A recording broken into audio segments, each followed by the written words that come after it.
చాలా అత్యుత్సాహం ఉంది. ఈ రోజు అంతా criminal negligence, criminal waste of officers and bureaucrats. దాదాపు హైదరాబాద్ లో ఉన్న పోలీసులు వేలాది మంది పోలీసులను పెట్టి రోడ్ల మీద ప్రజల్ని ఇబ్బంది పెడుతున్నారు, బీఆర్ఎస్ కార్యకర్తలను ఇబ్బంది పెడుతున్నారు, భయభ్రాంతులకు గురి చేసే ప్రయత్నం చేస్తున్నారు. బట్ ఎవరు ఎన్ని చేసినా తప్పు చేయని వాళ్ళు భయపడాల్సిన అవసరం లేదు. మేము తప్పు చేయలేదు. ఇది కేవలం రాజకీయ ప్రేరేపితమైన కేసు. రాజకీయ కోణములో కుట్రతో ఉద్దేశపూర్వకంగా బీఆర్ఎస్ నాయకులను ఇబ్బంది పెట్టాలని రేవంత్ రెడ్డి చేస్తున్న ఒక దుష్ట పన్నాగం. అందువల్ల ఇలా కేటీఆర్ గారు ఈరోజు ధైర్యంగా వెళ్లారు.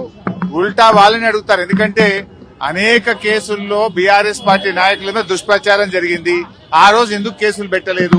ఆ రోజు మహిళలకు ఇబ్బంది జరిగితే, మహిళల ఆత్మాభిమానాన్ని దెబ్బతీస్తే కేటీఆర్ గారి మీద డైరెక్ట్ గా టీవీల్లో, పత్రికల్లో వార్తలు రాయించిన పోలీస్ అధికారులు రేవంత్ రెడ్డి మీద కూడా ఈ రోజు విచారణ జరపాల్సిన అవసరం ఉంది.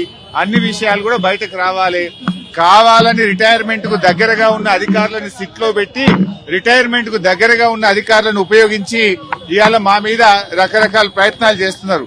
నేను మాత్రం ఒక్కటే చెప్పదలుచుకున్న అధికారులకు, మీరు అన్యాయంగా వ్యవహరిస్తే, అక్రమంగా వ్యవహరిస్తే, మీరు ఉద్దేశపూర్వకంగా మమ్మల్ని ఇబ్బంది పెట్టాలని ప్రయత్నం చేస్తే, మీరు రిటైర్ అయిన తర్వాత కూడా ఏ పొక్కలో దాక్కున్నా, సప్త సముద్రాల బయట ఉన్నా మిమ్మల్ని పట్టుకొచ్చి విచారిస్తాము.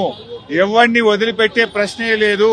చట్టాన్ని అతిక్రమించినా, న్యాయబద్దంగా వ్యవహరించకపోయినా, ఉద్దేశపూర్వకంగా తప్పుడు ప్రచారం చేసినా, తప్పుడు లీకులు ఇచ్చిన పోలీస్ అధికారులను వదిలిపెట్టే ప్రశ్నే లేదు. అంతకంతకు అనుభవిస్తారు. జాగ్రత్త, ఆలోచించుకోండి. రిటైర్ అయినాక మీకు ప్రభుత్వం, రేపు వచ్చే బీఆర్ఎస్ ప్రభుత్వం కూడా మీకు సహకరించదు. మీ సొంత డబ్బులతో సొంత లాయర్లను పెట్టుకుని మీరు కేసులు వాదించుకోవాల్సి వస్తుంది. అన్ని దృష్టిలో పెట్టుకుని న్యాయబద్దంగా వ్యవహరించండి, చట్టబద్దంగా వ్యవహరించండి. రేవంత్ రెడ్డి దావోస్ కేలి ఆయన ఇచ్చే డైరెక్షన్ లో కాదు, మీరు చట్ట ప్రకారంగా వ్యవహరించండి. దావోస్ నుంచో, సిపి నుంచో, ఇంకొకరి నుంచో తప్పుడు సూచనలు, వాళ్ళిచ్చే ఆదేశాలను మీరు పాటించి చట్టాన్ని అతిక్రమిస్తే మాత్రం దానికి మీరే బాధ్యత వహించాల్సి వస్తుందని హెచ్చరిస్తారు.